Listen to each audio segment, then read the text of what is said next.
I remember the first time I really tried holding like a warrior pose. I thought, okay, this is supposed to be relaxing. But wow, the next morning, my muscles were sore in ways I just didn't get from lifting weights. It really made me wonder, what's the actual science going on there? So for this deep dive, we're not really focusing on the spiritual side of things, fascinating as that is. We're looking at the hard science, anatomy, physiology, the physics behind how yoga physically works. And it might surprise you, but the scientific look at yoga actually started, well, pretty early on. Oh, absolutely. We're talking back in the 19th century. People like the Bengali physician N.C. Paul, he was documenting the physiology of yoga back in 1851.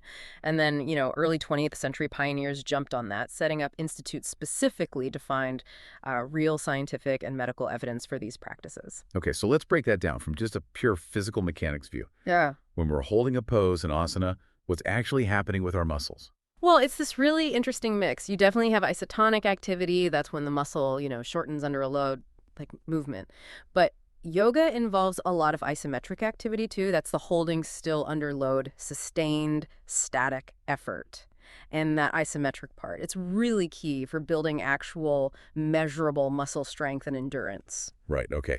And we always hear yoga is great for a bad back. Is that just anecdotal, or is there solid physical evidence for that? No, the evidence is quite strong there. The postures themselves, the asanas, they're designed to flex, extend, and rotate the whole vertebral column. And that specific, comprehensive movement, that's exactly why the science backs it up so strongly for helping manage or even prevent chronic low back pain. It performs pretty much as well as other active treatments like physical therapy. Okay, let's shift inward a bit now to the breath pranayama. We all kind of know deep breathing feels calming, but how? What's the physiological link there? Yeah, this is where you're essentially intentionally tapping into your autonomic nervous system, your breathing and your posture.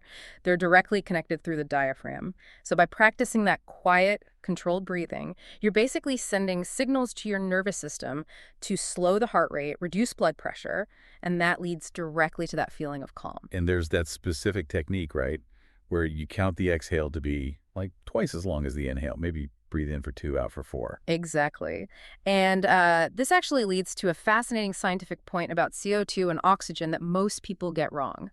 You might think taking big, fast, vigorous breaths is flooding your system with oxygen. But actually, that kind of breathing lowers your carbon dioxide levels. And when CO2 drops, the blood vessels in your brain actually constrict slightly. This can reduce oxygen uptake, which is why hyperventilating can make you feel dizzy. But the slow, measured pranayama, it lets CO2 levels rise just a bit. And that slight increase, it actually makes your brain better at taking up and using oxygen. That's the real science behind that deep relaxation, that clear-headed feeling. Wait, hold on. So breathing harder could actually make things worse for oxygen uptake in the brain. That really flips the script on vigorous effort. Yeah. Understanding how these complex systems, like our nervous system, can be optimized. It's incredible.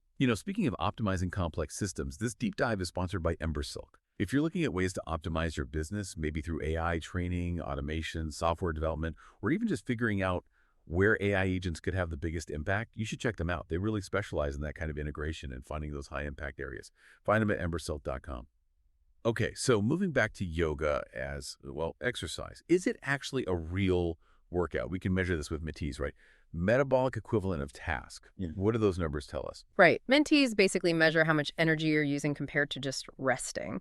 And a typical full yoga session, it averages around 3.3 metes. So that puts it firmly in the moderate intensity category. Think brisk walking, maybe some light gardening. But certain sequences, like a well-paced Surya Namaskar or sun salutation, can push that intensity way up. Depending on how vigorously you do it, it can range from light all the way up to 7.4 metes, which is definitely vigorous exercise. And therapeutically. Yeah. Beyond back pain, how strong is the evidence for other conditions?